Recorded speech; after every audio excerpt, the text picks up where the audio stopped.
the last video I taught you about Boolean logic gates, which is the foundation of computer science. As well as that, I also showed you about binary code and how it's used. But in this episode, I'm going to be showing you how we can put all this together to make adders.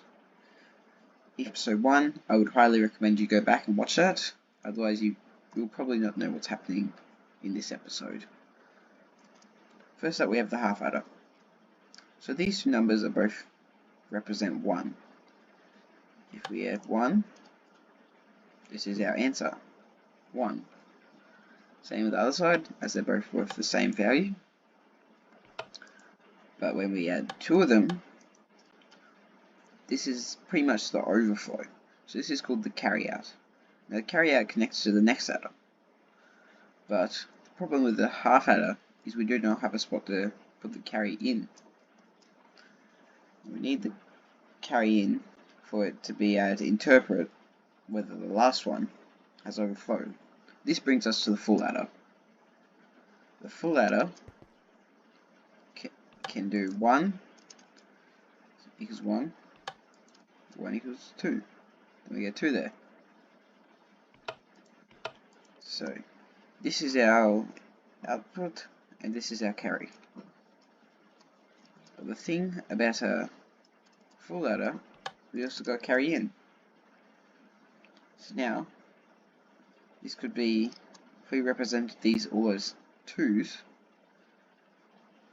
this could be a 1. 2 1's I've added together, and now making a carry in to carry the 2. If we do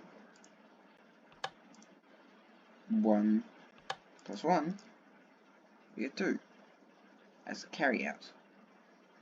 But if we do 1 plus the carry out, which is also 1, carry in,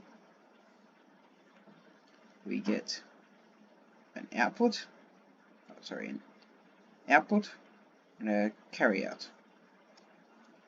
Which means, now if we just connected a few more of these with this, connecting straight into here, then we have got a fully functional adder. This brings us to the RCA. Now the RCA is called the ripple carry adder. Now it works exactly the same as this, except for it's far more condensed. We've got our XOR gate into our AND gate, which goes into the carry, as well as here, and then our another XOR gate and another AND gate. So this carry head goes all the way up here, and if it's powered, we'll power this one on, and yeah. So now, let's try add 1 equals 1. That's easy operation. Same on this side. If we add them both, we get 2. Now let's do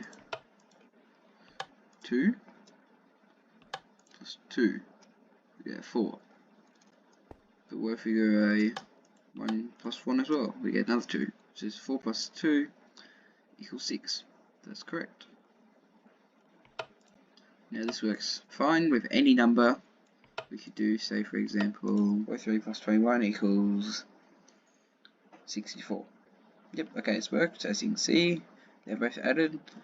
And here we have 64 right here. This lamp just here, I'd like to mention this is just 1.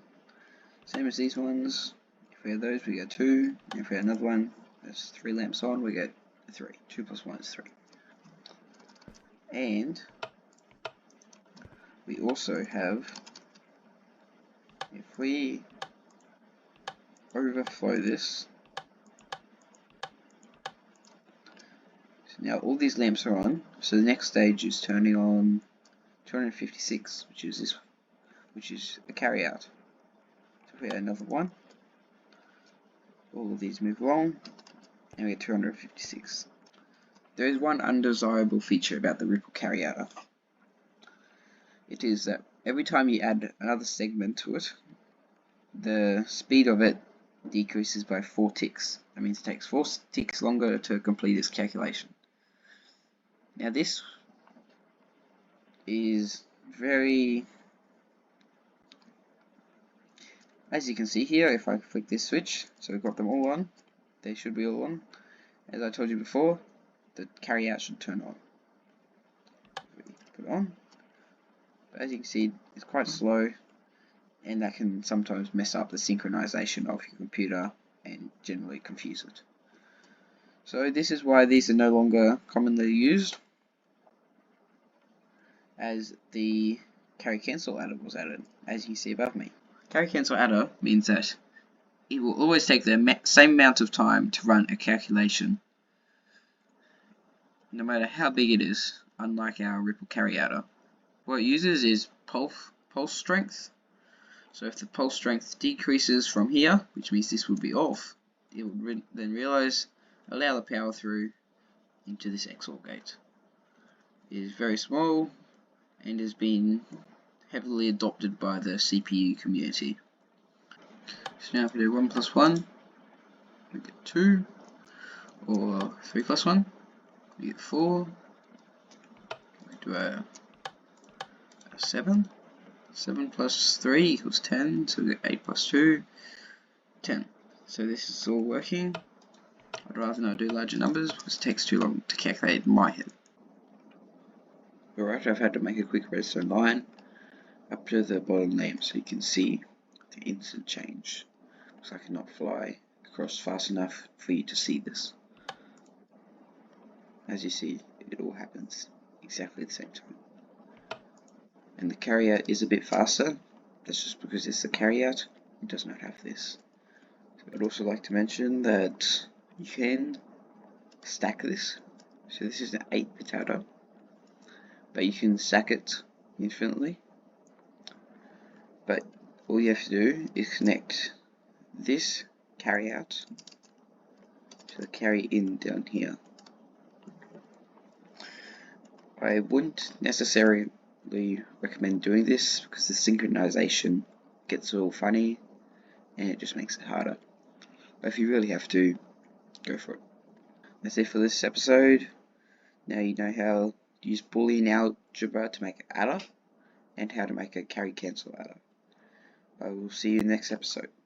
Remember to subscribe. Only 1.5% of you are subscribed. It's free and helps a lot. Thank you.